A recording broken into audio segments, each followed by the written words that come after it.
Hey, what's crackin' peeps? I'm glad to see you back for episode 6 of our Lionheart map-making adventure.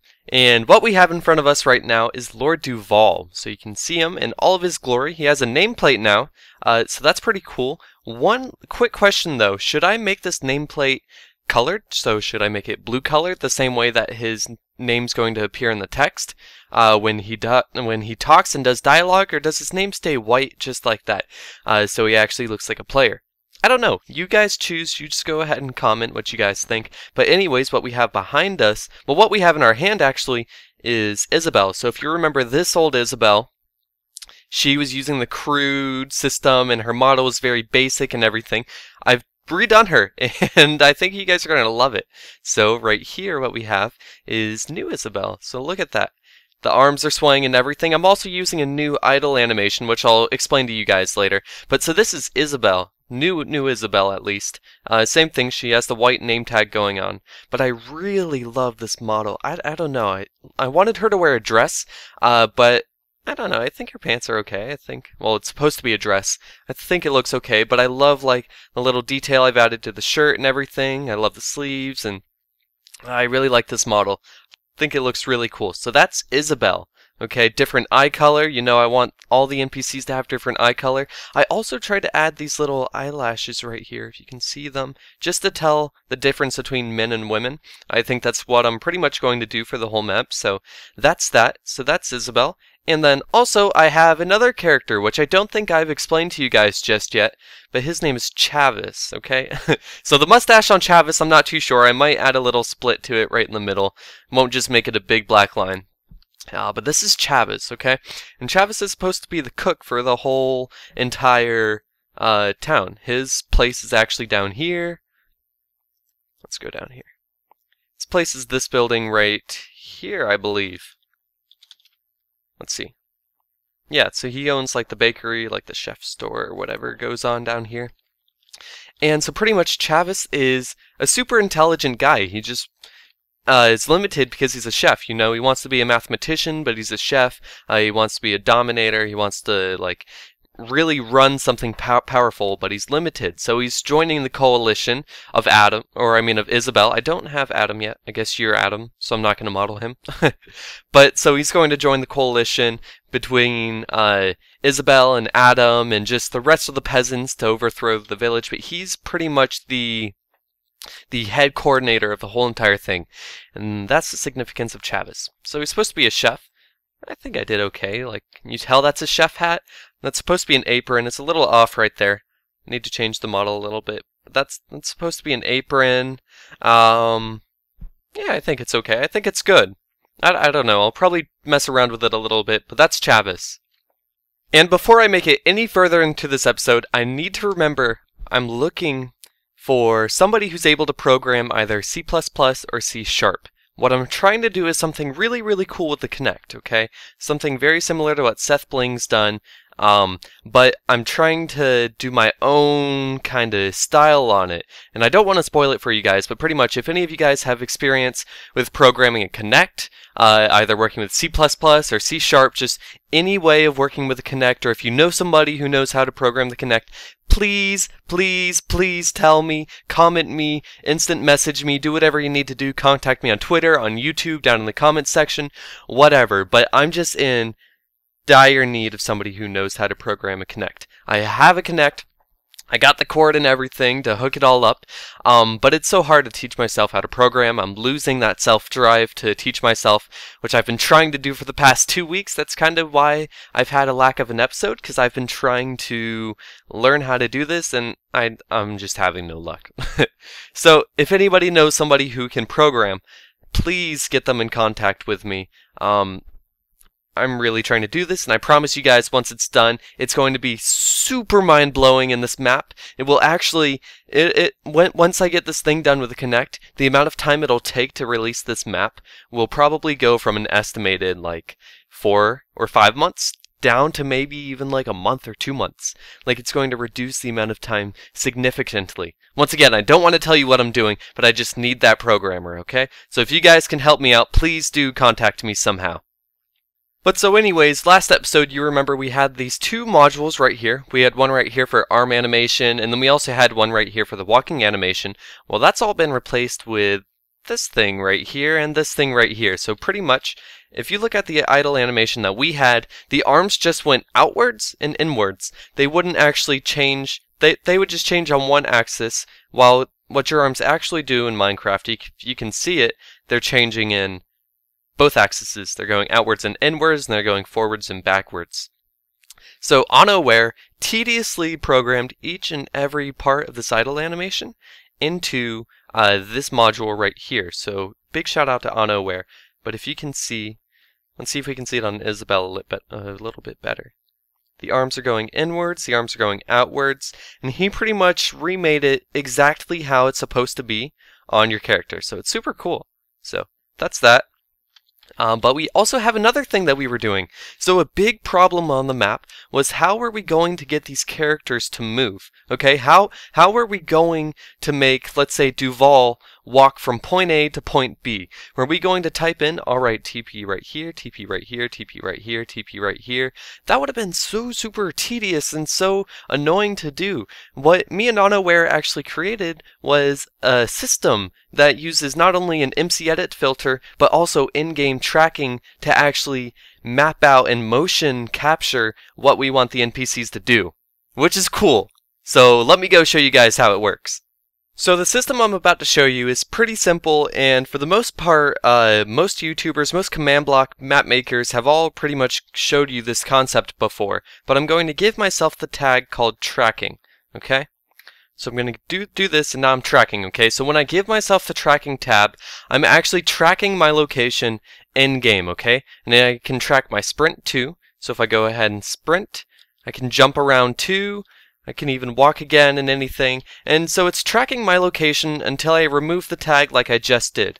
Okay, now if we want to visualize my location that I just tracked out, all I have to do is turn on this command block.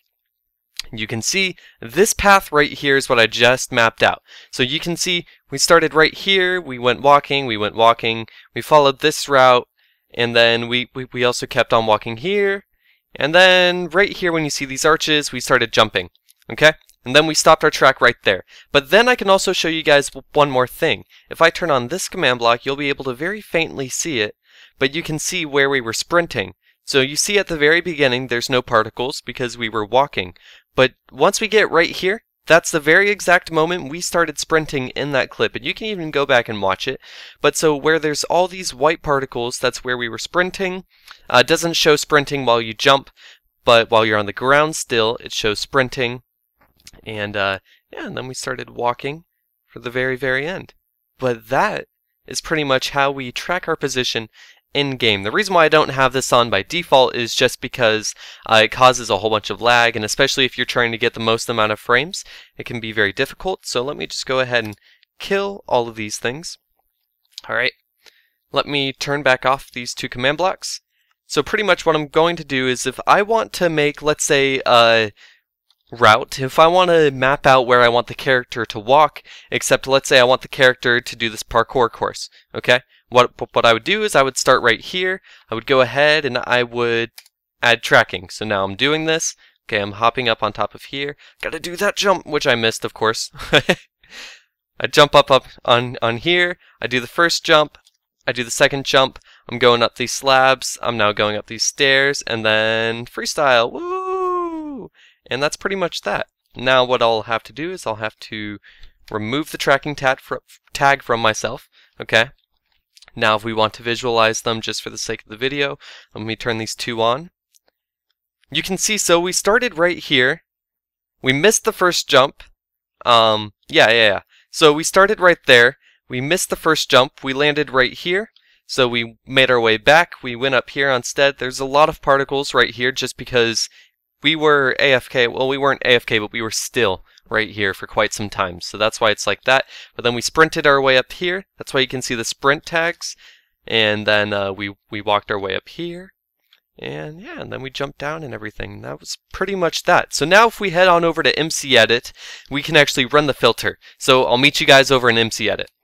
So all these red boxes right here are actually all the area effect clouds, and I didn't explain too well what was happening in the last little segment, but pretty much so I'm teleporting, or I'm summoning in an area effect cloud at each and every location of mine, and that area effect cloud is able to store not only its age, but it's also able to store the rotation of the player, the head rotation, like the way you were looking, and also the XYZ position, which is all that we're tracking, okay? So it's also very important that they have the age tag, because that's how this filter that I'm about to run is actually able to determine the order at which these things are. Like, how would the filter know that it goes this area effect cloud, then the next one, then the next one, then the next one? How would it know to do that rather than pick this area effect cloud, then maybe I'll go this one, then this one, then this one, then this one? It happens because each area effect cloud is losing one little number off their age each and every tick. So every time one is summoned, the other ones are also losing one off their age. So that's how the filter tracks the actual position. But anyways, we just want to highlight this whole entire thing. We want to make sure we got everything, which I believe we did. Alright, so we'll go over to filter, and then so this is the motion tracking filter that me and Onnowhere have made. It's very cool. We got to change the animation score. Let's set that animation to 2. The scoreboard name is animation. We're going to delete trackers. We don't want this to repeat. We don't want to track the end time. So let's go ahead, and all these other things you don't really need to worry about. But so the x-axis command size limit, this is just how long we want the chain to be. Yeah, 20 is good in the x-axis. And let's go ahead and let's change this position. I have some coordinates written down right here. Let's go ahead and let's place this, oh, I don't know. Let's do 100. And let's do 4122. Alright, then we're going to hit the filter button. Lag induced, but that's okay. And we're going to see this thing begin to generate. You're not actually going to see the whole thing until you save. But if we go ahead and save that. There you go. Now you see this huge set of command blocks that just spawned in. But there's no need to worry. I'll explain to you guys why it doesn't matter how big this thing is in the next clip. So let's head back to the game. You can also see that the trackers were deleted. So let's head back to the game and actually see what this does. So we're back here in Minecraft, and we have this huge clock that it just created, and so it's not actually intensive, so don't worry about it. We're actually using the tick-by-tick clock created by Onnowhere. So what this means is that we only have 3, 6, 7, 8, so we only have 8 command blocks being ran each and every tick. This whole entire chain isn't constantly being ran, it's just 8 command blocks. So it's not intensive whatsoever, but so pretty much what we need to do is we need to get the coordinates out of right here. We need to set that block data to auto, and then at the very end, we need to add a command block. Let's do scoreboard players set addy score animation min equals 2 score animation equals 2. And let's set their animation score to 1 at the very end. So pretty much what that's going to do, it's not being generated by the filter, we just haven't added it, but pretty much what that's doing is at the very end of this clock, it's going to set the animation score back to 1, so the players then have the animated tag once again. So what we need to do is we need to set that to that.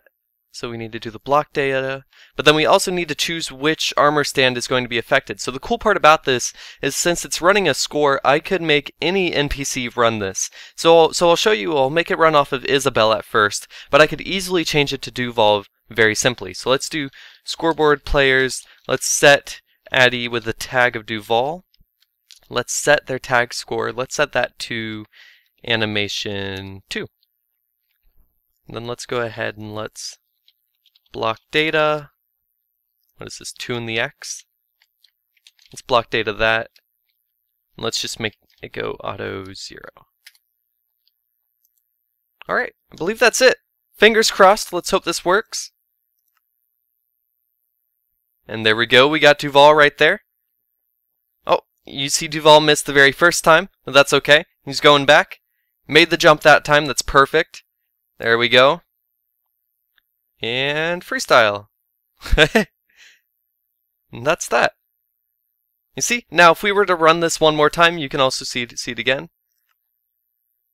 So it's repeatable too. It's very simple to repeat. But you see how he also has the walking animation now. But we got rid of the walking animation command block system. How is this actually working? It's actually working because the formula for the walking animation and everything is actually part of the filter. So each part of this filter right here, so this is just block data to move on to the next part of the chain. But so we're entity dataing the pose of a whole bunch of different armor stands. So let's see. This is the body, this is the head, this is the left leg, this is the right leg, the head, lower body, the position and teleporting and everything. But yeah, so these structures also use much more armor stands than last time, and that's just because they're much more flexible and they can do a lot more things than they were able to last episode. So instead of just using 2 armor stands or however many we used last episode, I believe this one's using 5 or 6, and just don't ask any questions about that. It's efficient and it's the way that we want it, so I'm just not really in the mood to explain it. But anyway, so we can easily change this to be Isabel too. So let's go ahead, let's change this to Isabel. Let's get Duval out of there so we can just do TP Addy tag equals Duval. Let's teleport him over here. Now Duval's over here. Yeah, it's very easy to change the location of these guys too. But anyways, if we were to run the filter, or if we were to run the program now, Isabel's now making her way over. And you see, that's it. Any NPC I want can actually run this filter, because since they all use the same NPC character makeup for the most part, they all share the same armor stand properties and everything with similar tags. The only thing that's different from them is the tags that have their names, and it's very easy to change actually who does this. And I'm very proud of this. Like this took much more work than you would actually expect, and it's super cool, and it's going to speed up the process of the map much more. Before I go, I just want to say I appreciate each and every one of you guys, everyone who clicks on this video, everyone who comments and gives me their support. It all is meaningful and it's all worthwhile, especially just to read your guys' input and everything, because this is a community map. It's not just my map, it's a map that I feel like everybody should be involved in, so it's the best it could possibly be. But once again, just thank you guys so much. You're awesome. All of you guys are insane. You're awesome. You're cool. And so that's pretty much it for this episode.